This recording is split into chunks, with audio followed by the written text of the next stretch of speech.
பிரபு வேணுகோபால், ஸ்ரீதர், அருண் பிரகாஷ், பார்கவ் அப்படின்னு 4 நண்பர்கள் இருந்தாங்க. 4 பேருமே வெளிநாட்டுல கை நிறைய சம்பளம் தரும் வேலையில இருந்தாங்க. ஆனா அவங்க திடீர்னு ஒரு முடிவெடுத்து இந்தியாவுக்கு திரும்பி வந்துடுறாங்க. சொந்த நாட்டுல ஆரோக்கியமான வீகன் ஐஸ்கிரீம் சிறுதானியங்களை வச்சு தயாரிக்கணும்னு முடிவு பண்றாங்க. இதுக்காக அவங்க ஸ்ரீ மில்லட் ஐஸ்கிரீம் அப்படின்ற ஒரு நிறுவனத்தை தமிழ்நாட்டுல திருச்சியில தொடங்கினாங்க. தமிழ்நாடு, ஆந்திர பிரதேஷ், தெலுங்கானா ஆகிய மாநிலங்கள்ல ஸ்ரீ மில்லட் ஐஸ்கிரீம்கள் கிடைக்குது. உலகத்தோட வெவ்வேறு நாடுகள்ல பணியாற்றி வந்த இந்த 4 பேரும் 2016ஆம் ஆண்டுல சொந்த ஊருக்கு திரும்பினாங்க. இந்தியாவுடைய பாரம்பரிய சிறுதானியங்களை வச்சு சத்துள்ள உணவுகளை தயாரிக்கவும் திட்டமிட்டாங்க. 2017ஆம் ஆண்டுல ஸ்ரீ மில்லட் அப்படின்ற நிறுவனத்தை தொடங்கி அதுல இருந்து ஸ்நாக்ஸ், ஃபிளேக்ஸ், சேமியா, பாஸ்தா அப்படின்னு இன்னும் பல வகையான உணவுகளை செய்ய நினைச்சாங்க. ரொம்ப சிறப்பா தயார் பண்ண அவங்க தயாரிப்புகள் எல்லாத்தையுமே அறிமுகப்படுத்தணும்னு நினைச்ச அந்த நேரத்துல கோவிட் பெருந்தொற்று ஏற்பட்டுச்சு. இதனால அவங்க முயற்சிக்கு சின்ன பின்னடைவும் ஏற்பட்டுச்சு. இருந்தாலும் இந்த காலத்துல சிறுதானியத்தில இருந்து ஐஸ்கிரீம் தயாரிக்கும் திட்டம் உருவாச்சு. கோவிட் தடைக்காலம் இந்த வகையில இவங்களுக்கு பயனுள்ளதாகவும் அமைஞ்சது. ஆனா இவங்களுடைய இந்த முயற்சி அவ்வளவு ஈஸியான விஷயமா இல்ல.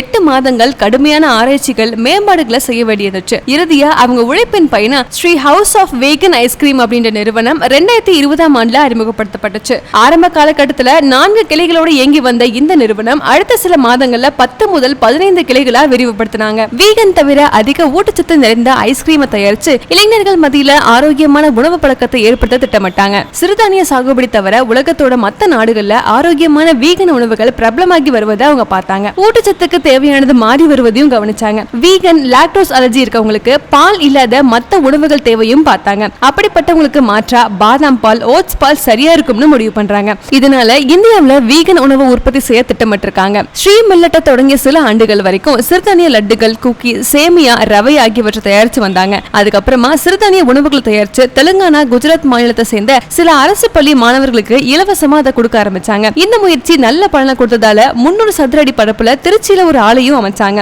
அதுல தேவையான இயந்திரங்கள் மற்றும் தளவாடங்களை நிறுவனாங்க. அங்க சோளம், கேப்பை, கம்பு, குதிரவாளி, வரகு அரிசியை வச்சு உணவுகளை தயாரிச்சாங்க. அதுக்கப்புறமா ஐஸ்கிரீம்லயும் தயாரிக்க ஆரம்பிச்சாங்க. அதையடுத்து 2020ஆம் ஆண்டு திருச்சியில முதல் Sri house of vegan ice creams அப்படின்ற கடையை தொடங்கினாங்க. வெனிலா, சாக்லேட், மாம்பழம், பலாப்பழம் மற்றும் ஜாமுன், சிவப்பு கொய்யா, பேரிச்சம்பழம், வாழைப்பழம், கஸ்தூரி முலாம்பழம், ஸ்ட்ராபெரி மற்றும் பல சுவைகள்ல ஐஸ்கிரீம்களை தயாரிச்சாங்க. வீகன் ஐஸ்கிரீம்ல பயன்படுத்தப்படும் தேங்காய் பால் மாதிரி இல்லாம திணைப்பால் ரொம்பவே நுட்பமானது. மத்த சுவைகள்ல இது ஆதிக்கம் செலுத்தாது. பயன்படுத்தப்படும் பழங்களை பொறுத்து வெவ்வேறு ஐஸ்கிரீம்கள்ல வெவ்வேறு இனிப்புகளை பயன்படுத்துறாங்க. உதாரணத்துக்கு வெல்லம் சில பழங்களோட நல்லாவே வேலை செய்யும். அதே நேரத்துல பனை சர்க்கரை இன்னும் சில உணவோட நல்லாவே வேலை செய்யும். இது திணையை பொறுத்து மாறுபடும் அப்படின்னு தெரிவிச்சிருக்காங்க. இந்த திணைகள் தமிழ்நாட்டுடைய தேனி, தர்மபுரி, கிருஷ்ணகிரியில உள்ள விவசாயிகளுடைய சொந்த பண்ணைகள் இருந்து மத்த விவசாயிகள் கிட்ட இருந்து கொள்முதல் செய்யப்படுது. ஒரு ஸ்கூப் ஐஸ்கிரீம் 30 ரூபாய்க்கும் 1 லிட்டர் பாக்கெட் 800 ரூபாய்க்கும் விற்கப்படுது. அது மட்டும் இல்லாம இந்த சத்தான ஐஸ்கிரீம்களை குழந்தைகளுக்கு திணைகளை அறிமுகப்படுத்தவும் இந்த பாரம்பரிய